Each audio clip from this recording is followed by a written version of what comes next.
தமிழக மக்கள் முன்னணியின் சார்பாக அதன் தலைமை ஒருங்கிணைப்பாளர் தோழர் பொழிலன் அவர்களுடைய ஒருங்கிணைப்பில் 60க்கும் மேற்பட்ட தமிழ்நாட்டில் இருக்கிற முற்போக்கு அமைப்புகள் ஒன்று சேர்ந்து இந்த ஆளுநர் பதவி ஒழிக்கப்பட வேண்டும். ஆளுநர்கள் என்பது மக்களால் தேர்ந்தெடுக்கப்பட்ட பதவி அல்ல.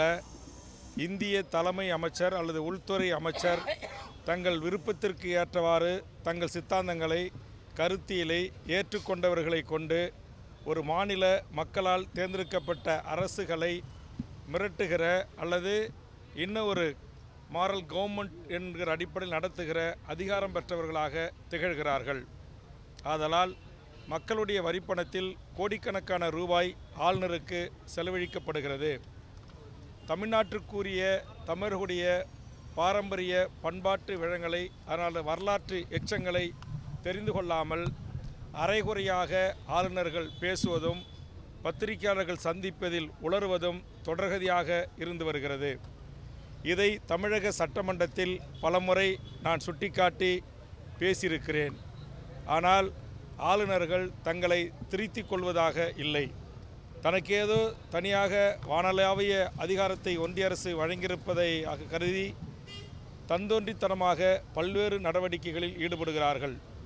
அரசனுடைய உயர் அதிகாரிகளை அழைத்து கோப்புகளை ஆய்வு செய்வது, பல்வேறு மாவட்டங்களுக்கு மாநில அரசின் அனுமதி இல்லாமல் மாநில முதலமைச்சருக்கு தெரிவிக்காமல் பயணங்கள் மேற்கொள்வது, துணை வேந்தர்களை தானாக நியமனம் செய்வது, குறிப்பாக அவருடைய ஆர்எஸ்எஸ் சித்தாந்தங்களை கொண்டவர்களை வெளி மாநிலங்களிலிருந்து கொண்டு வந்து தமிழ்நாட்டுக்கு ஆளுநர்களாக நியமனம் செய்வது, பல்வேறு உயர் பதவிகளில் ஆளுநருடைய தலையீட்டால் இங்கு அவர்களை பணி அமர்த்துவது போன்ற மிக சர்வதிகாரத்தன்மையோடு நடந்து கொள்கின்ற இந்த ஆளுநர் பதவி என்பது முற்றுமுதலுமாக ஒழிக்கப்பட வேண்டும்.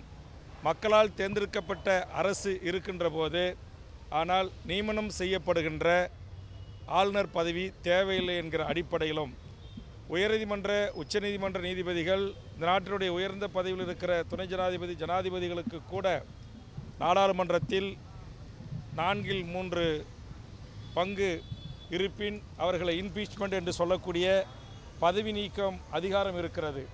ஆனால் தமிழ்நாட்டில் இருக்கிற 234 எம்எல்ஏக்களும் சேர்ந்து ஆளுநரை பதவி நீக்க வேண்டும் என்று சொன்னாலும் கூட நீக்க முடியாத ஒரு அதிகாரம் பெற்றவராக ஆளுநர் தமிழ்நாட்டிலும் இந்திய நாட்டிலும் பல்வேறு மாநிலங்களில் அமர்த்தப்படுகிறார்.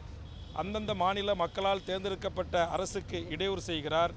துணைவேந்தர்களை கல்விக்கான அமைச்சருடைய அனுமதி இல்லாமல் முதலமைச்சருடைய அனுமதி இல்லாமல் தானாக நியமனம் செய்து கையொப்பமிட்டு நியமிக்கிற போக்கு, இதுபோன்று பல்வேறு விடயங்களில் தன்னிச்சையாக அவர் தன் அதிகார வரம்புக்கு மீறி செயலாற்றுகிறார். குறிப்பாக தமிழ்நாட்டுடைய ஆளுநர் மாளிகை என்பது தமிழ்நாடு அரசுக்கு சொந்தமான பல ஆயிரம் கோடி மதிப்பிலான இடத்தில் ஆண்டொன்றுக்கு பல கோடி ரூபாய் செலவில் இன்றைக்கு ஆளுநர் என்ற ஒருவர் இங்கு வாழ்வதும் இங்கு அதிகார துஷ்பிரயோகத்தில் ஈடுபடுவதும் ஏற்புடையதல்ல.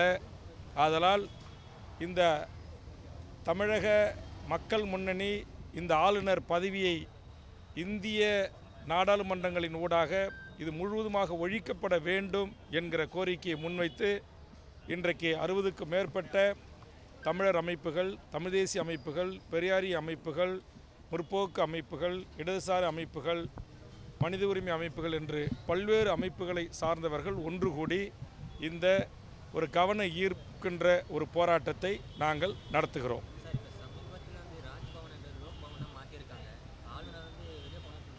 அதான் நாங்கள் சொன்ன எங்களுக்கு லோக் பவனும் வேணாம், ராஜ்பவனும் வேணாம். எங்களுக்கு மக்கள் பவன் வந்து மக்களால் தேர்ந்தெடுக்கப்பட்ட அரசுகள் இருக்கிறது. 234 எம்எல்ஏக்களும் சட்டமன்றத்தில் பணியாற்றக்கூடிய தலைமைச் செயலகம் இருக்கிறது, சட்டமன்றம் இருக்கிறது. அதுவே எங்களுக்கு போதுமானது. தேவையில்லாத ஒரு ஆணி தான் இந்த ஆளுநர் என்கிற இந்த பதவி. இது முற்றுமுதலுமாக ஒழிக்கப்பட வேண்டும் என்பதற்காகத்தான் இந்த போராட்டம்.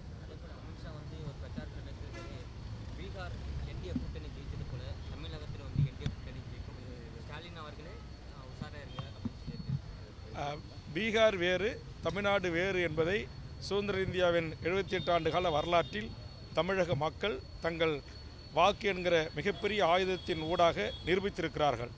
100 ஆண்டு பழமை வாய்ந்த RSS பாரதிய ஜனதா கட்சிகளுடைய கொட்டம் அல்லது அவருடைய அரசியல் அதிகாரம் எடுபடாத ஒரே நாடு எங்கள் நாடு தமிழ்நாடு.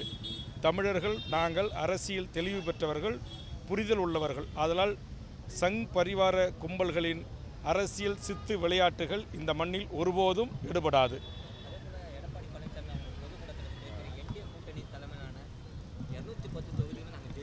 மக்கள் தேர்தலில் வாக்களித்து யார் இந்த நாட்டை ஆள வேண்டும் என்பதை மக்கள் முடிவெடுப்பார்கள். மக்கள்தான் எஜமானர்கள். 2026 தேர்தலில் மக்கள் முடிவுக்கு நாம் அனைவரும் கட்டுப்படுவோம். தேர்தல் இப்போது நாம் எந்த கணிப்புகளையும் எவர் கூறுவதையும் ஏற்றுக்கொள்ள முடியாது. தோழர் அதனுடைய ஒருங்கிணைப்பாளர் திரு பொய்லன் அவர்கள் இது எதற்காக இந்த போராட்டம் என்பதை உங்களுக்கு விளக்குவார்கள். தமிழக மக்கள் முன்னணியின் சார்பில் ஆளுநர் ஒழிப்பு அமைப்பு முறையே ஒழிக்கப்பட வேண்டும் என்பதை முன்னிறுத்தி இந்த ஆர்ப்பாட்டத்தை தொடங்கியிருக்கிறோம். மக்களுடைய கோரிக்கைகளை முன்வைக்கக்கூடிய கட்சிகள், இயக்கங்கள் எல்லாமே இதில் ஒருங்கிணைந்து இந்த போராட்டத்திலே இந்த முழக்கத்தை வலியுறுத்துவதற்காக தொடங்கியிருக்கிறோம். குறிப்பாக ஆளுநர் ரவி என்பவரை மட்டும் நீக்க வேண்டும் என்பதில்லை எங்களுடைய அடிப்படை கோரிக்கை. இந்தியாவில் இருக்கக்கூடிய ஆளுநர் பொறுப்பு என்பதே நீக்கப்பட வேண்டும் என்பதுதான். ஆளுநர் அமைப்பு முறை என்பதில் ஆளுநர் ஒருவர் தான் இந்தியாவில் தேர்தல் வழியாக அமர்த்தம் செய்யப்படாத அதிகாரத்தின் வழியாக நிறுவப்படக்கூடியவராக இருக்கிறார். அந்த அதிகாரத்தை கையில் வைத்து கொண்டு இந்திய அரசு எல்லா அதிகார வெறித்தனத்தோடு இயங்கி கொண்டிருக்கிறது என்பது தான் முதல் செய்தி.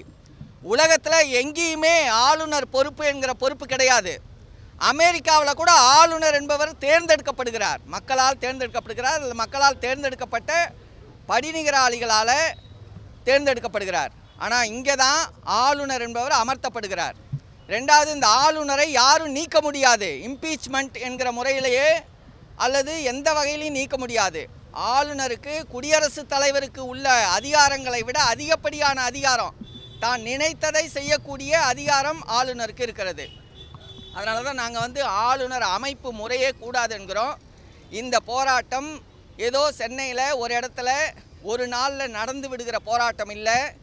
இந்திய அளவில் இருக்கக்கூடிய எல்லா அதிகாரத்தில் இருக்கக்கூடிய எல்லா ஆளுநர்களையும் நீக்குவதற்காக இந்தியாவில் இருக்கக்கூடிய புரட்சிகர இயக்கங்கள், சமூக விழிப்புணர்வு இயக்கங்கள், இந்த மாதிரியான ஆளுநர் அதிகாரத்தை எதிர்க்கக்கூடிய இயக்கங்களெல்லாம் ஒருங்கிணைத்து மிக விரைவிலேயே டில்லியிலேயே நாங்கள் இந்த ஆர்ப்பாட்டத்தை நடத்துவதற்கு திட்டமிட்டு இருக்கிறோம்.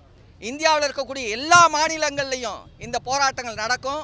மிக விரைவில் இந்திய அதிகாரத்தினுடைய அதிகார வெறிபிடித்த பாசிச வெறிபிடித்த பார்ப்பனிய பாஜகவை அதனுடைய திட்டமிட்ட சூழ்ச்சியின் வழியான அதிகாரங்களை கொண்ட ஆளுநரை நீக்குகிற ஒரு பெரும் போராட்டம், மக்கள் போராட்டமாக நடக்கும். அதற்கான தொடக்க புள்ளியாக இந்த தொடர் முழக்க போராட்டம் முன்னெடுத்திருக்கிறோம். எல்லா இயக்கங்களும் ஒருங்கிணைந்து மிக விரைவாக இந்த போராட்டங்களை மக்கள் தளத்தில் கொண்டு போவோம். மக்கள் அளவிலிருந்து இந்த ஆளுநர் எதிர்ப்பு போராட்டம் தொடங்க இருக்கிறது என்பதை இந்த அறிவிப்பில் நாங்கள் தெரிவித்துக் கொள்கிறோம்.